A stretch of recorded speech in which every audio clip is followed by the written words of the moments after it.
வணக்கம் தலைமையிலே. ஒரு 2-3 நாளாகவே ஒரு வீடியோ மிகப்பெரிய வைரலாக போயிட்டுருக்கு. ஒரு தமிழக சீரியல் நடிகையோட ஆபாச வீடியோ ஒன்று. நிச்சயம் அதை பற்றி பேசுவதற்கு எனக்கு எண்ணமே இல்லை. ஒருவேளை அந்த வீடியோ பொய்யானதாக இருக்கலாம், சித்தரிக்கப்பட்டதாக இருக்கலாம். நாம் கண்ணால் காண்பதும் போய், காதால் கேட்பதும் போய், தீர விசாரித்தருவதே மெய். அதுவும் உண்மையும் கூட. ஆனால் அதுக்கு அந்த நடிகை இன்னைக்கு பதில் கொடுத்த விதம் மிகப்பெரிய ஆத்திரமூட்டும் விதத்தில் அந்த பதில் கொடுத்துருந்தாங்க. ஸ்ருதி நாராயணன் அந்த நடிகையோட பேர். இன்னைக்கு அவங்களோட சொந்த வலைதளத்தில் அந்த வீடியோ பற்றி ஒரு பதில் கொடுத்துருக்காங்க. முதல் பதில் நீங்கள் இந்த மாதிரி வீடியோ பகிர்வது, உங்களுக்குள் பகிர்வது எனக்கும் எனக்கு நெருக்கமானவர்களுக்கும் மிகுந்த மனவலியை கொடுக்கும். நானும் ஒரு பெண் தான் இருக்காங்க, நிச்சயமாக ஏற்றுக்கொள்ளலாம். ஆனால் அதுக்கு அடுத்து பார்த்தீங்கன்னா ஒரு மிரட்டல் விடுக்கும் விதமாக இந்த மாதிரி வீடியோ பகிர்ந்தால் எந்த சட்டப்பிரிவில் தண்டனை கிடைக்குன்னு சொல்லி சட்டப்பிரிவில் கொடுத்துருக்காங்க. இது ஏற்றுக்கொள்ள முடியாத மிரட்டல் மாதிரி இருக்குது. எல்லாத்தை விட இந்த பதிவை பேசுவதற்கு என்னை தள்ளியது அவங்க என்ன சொல்லியிருக்காங்கன்னா, இந்த வீடியோ பகிர்பவர்களின் தாய், சகோதரி, காதலி இவர்கள் உடலும் என் உடலும் ஒரே மாதிரி இருக்கும், நீங்கள் அதை பார்த்து என்ஜாய் பண்ணுங்கன்னு சொல்லியிருந்தாங்க. கொஞ்சமே ஏற்றுக்கொள்ள முடியாத பதில். அதாவது ஒரு புனிதமான உறவுகளை இந்த மாதிரி கொச்சையான ஒரு ஆபாச விஷயத்துக்கு எடுத்து பேசுவது கொஞ்சமும் ஏற்றுக்கொள்ள முடியாத செயல். இதுக்கெல்லாம் இந்த அம்மாவுக்கு ஒரு தண்டனையோ இவங்க மேலே ஒரு வழக்கையோ பதிவே பண்ணலாம். அந்தளவுக்கு ஒரு ஏற்றுக்கொள்ள முடியாத பதிலை பேசியிருக்கிறாங்க. பொதுவாக நம்ம இந்த கூத்தாடிகளுக்கு அவர்கள் தகுதிக்கு மேலான இடத்த கொடுத்துட்டோம் அப்படின்னு சொல்ல தோணும் எனக்கு. எப்போவுமே பார்த்தீங்கன்னா நமக்கு ஒரு பிரச்சனை அப்படின்னா அருகில் உள்ள காவல் நிலையத்துக்கு போவோம். ஆனால் நீங்கள் கூத்தாடி பாருங்க, எப்போவுமே கமிஷனர் ஆஃபீஸில் போய் தான் உட்காந்துக்கிட்டு இருப்பாங்க புகார் தருவதற்கே. அந்தளவுக்கு அவங்களுக்கு ஒரு நினப்பு. ரெண்டாவது பார்த்தீங்கன்னா, எனக்கு இன்னைக்கு வரைக்கும் மறக்க முடியாத ஒரு புகைப்படம். நம்ம பிரதமர் நரேந்திர மோடிஜி முன்னால் ஒரு பெண் நடிகை ஒருவர், அவங்க தீபிகா படுகோன்னு நினைக்கிறேன் பெயர், கால் மேல் கால் போட்டுட்டு ரொம்ப ஒய்யாரமாக போஸ் கொடுத்துருப்பாங்க. அவருடைய வயது என்ன, இவருடைய வயது என்ன? நம்மளுடைய பண்பாட்டு, நமக்கு ஒரு பண்பாடு இருக்குது. நமக்கு வயது மூத்தவர்கள், நான் பிரதமர்னு சொல்லி பயப்படலாம் சொல்லலை, அவங்களுக்கு எந்திரிச்சு நிற்க சொல்லலை, ஒரு சமமாக உட்கார்ந்துருக்கலாம். அதை விடுத்து கால் மேல் கால் போட்டு போஸ் கொடுத்துருப்பாங்க. எனக்கு இன்னைக்கு வரைக்கும் மறக்க முடியாத புகைப்படம் அது. நம்ம அதிகமாக இடம் கொடுத்துருக்கோம். ஆனால் ஒன்றை நீங்கள் புரிஞ்சுக்கணும், உழைத்து கலைத்து நேர்மையாக பிழைக்கும் நாம் ஒருவேளை அழுக்குடன் நம் உடலில் அழுக்கு இருந்தாலுமே கம்பீரமாக நடந்து போகலாம். அதே சமயத்தில் கோடான கோடி சம்பாதித்திருந்தாலும் பகட்டான வாழ்க்கை வாழ்ந்தாலுமே அவர்கள் அந்த அவருடைய வாழ்ந்த விதத்தில் சக மனிதர்களை முகத்துக்கு முகம் சந்திக்க முடியாமல், நேராக பார்க்க முடியாமல், ஊர்ந்து பதுங்கு குடிக்குள் போய் ஒளிந்து கொள்ளும் அளவுக்கு அவங்களுடைய நடவடிக்கை இருக்கும். இது நான் சொல்லலை, உலகத்தின் நம்பர் 1 நடிகையான ஷாரன் ஸ்டோன் அவங்க சொல்லியிருந்தாங்க. எப்படி நம்பர் 1 சொல்லலாம்னா, வாங்குகிற சம்பளத்தை வச்சு சொல்லலாம். அதிகமாக தமிழகத்தில் சம்பளம் வாங்குறவங்க தமிழகத்தில் நம்பர் 1 நடிகைம்போம். இந்தியா முழுக்க அதிகமாக சம்பளம் வாங்கினா இந்தியா நம்பர் 1 போம். அன்றைய காலகட்டத்தில் உலகத்தில் மிக அதிகமாக சம்பளம் வாங்கிய ஷாரன் ஸ்டோன் இந்த கருத்தை பதிவு பண்ணாங்க. அதாவது என்னுடைய சகாக்களை பார்க்க முடியாமல், நான் செய்த வெட்கக்கேடான காரியத்தால் அவர்களை பார்க்க முடியாமல் ஊர்ந்து ஒரு பதுங்கு குழிக்குள் ஒளிந்து கொள்ளலாம் என்று நினைத்தேன், என்னால் நடக்க முடியல அப்படின்னு சொல்லியிருந்தாங்க. இந்த ஷாரன் ஸ்டோன் நடிகை 1992ஆம் ஆண்டு பேசிக் இன்ஸ்டிங்க்ட் அப்படின்னு சொல்லி ஒரு படத்தில் நடிச்சிருந்தாங்க. மாபெரும் புரட்சியை, அதாவது வசூல் மாபெரும் புரட்சியை அன்றைக்கு ஏற்படுத்திய படம். 1992 உலகம் முழுவதும் 4000 கோடி ரூபாய்களை வசூலித்த படம். இன்றைக்கி நீங்கள் கணக்கு போட்டிங்கன்னா கிட்டத்தட்ட 50,000 கோடி ரூபாய் தாண்டி போகும். அந்தளவுக்கு வசூல் செய்த படம். மிகப்பெரிய கதைகள்லாம் பெருசாக ஒன்றும் இல்லை. இந்த நடிகையுடைய கவர்ச்சியினால் மட்டுமே அவ்வளோ பெரிய வசூலை வாரி குவித்த படம். படுமோசமாக அந்த படத்தில் அவங்க நடிச்சிருப்பாங்க.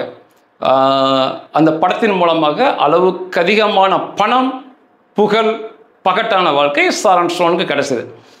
ஆனால் வருடங்கள் ஓட ஓட, வருஷங்கள் போக போக அந்த அப்படி நடித்ததன் மூலமாக மிகப்பெரிய நெருக்கடியை அவங்க சந்திக்க ஆரம்பித்தாங்க. 1992 இந்த படம் நடித்தாங்க. 2004 இவங்களுக்கு விவாகரத்து வழக்கு நீதிமன்றத்துக்கு வந்துச்சு அமெரிக்காவில். கணவர் விவாகரத்து கேட்டிருந்தாங்க, வந்திருந்தாங்க. அப்போது தத்து எடுத்து குழந்தை அவங்க தத்து எடுத்திருந்தாங்க. அது கடைசி குழந்தைக்கு வந்து வெறும் 4 வயசு. அந்த குழந்தைய யார் வளர்க்கணுங்கிறதுல நீதிமன்றத்தில் ஒரு பிரச்சனையாச்சு.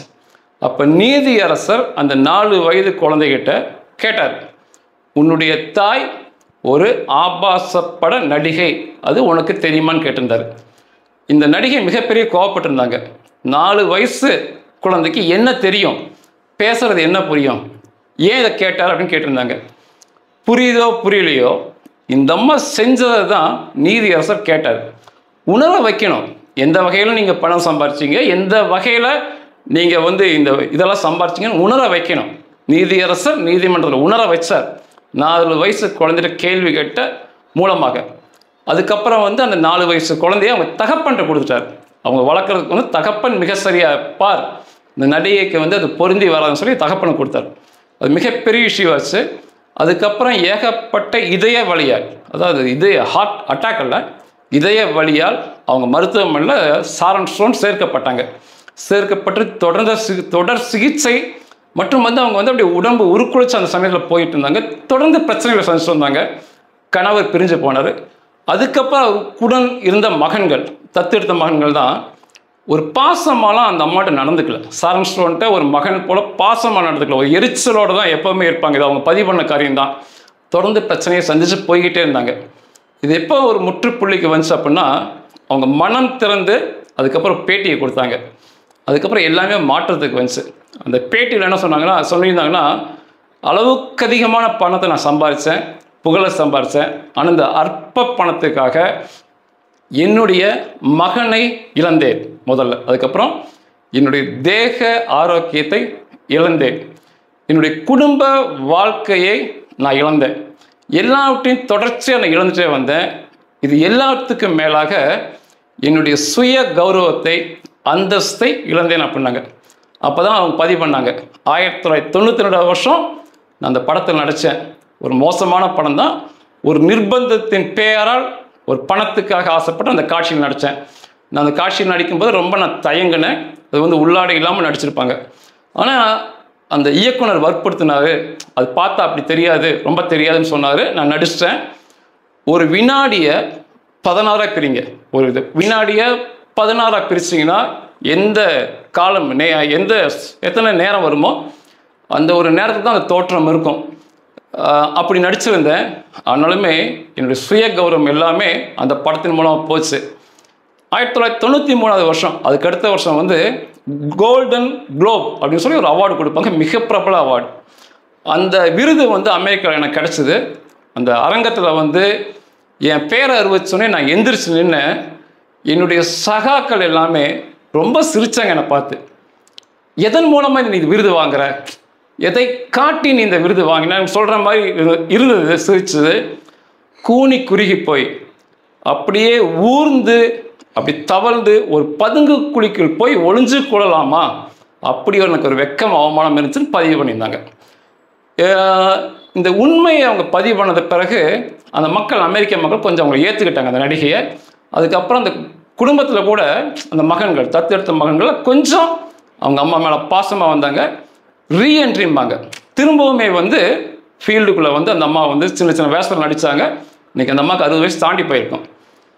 நான் இதுதான் சொல்ல வந்தேன்.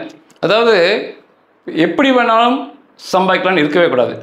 இந்த நடிகை ஒரு வாய்ப்புக்காக இந்த மாதிரி ஆபாசமாக நடிச்சாங்கிறாங்க. அவங்களும் ஒன்று நினச்சி பார்க்கணும்.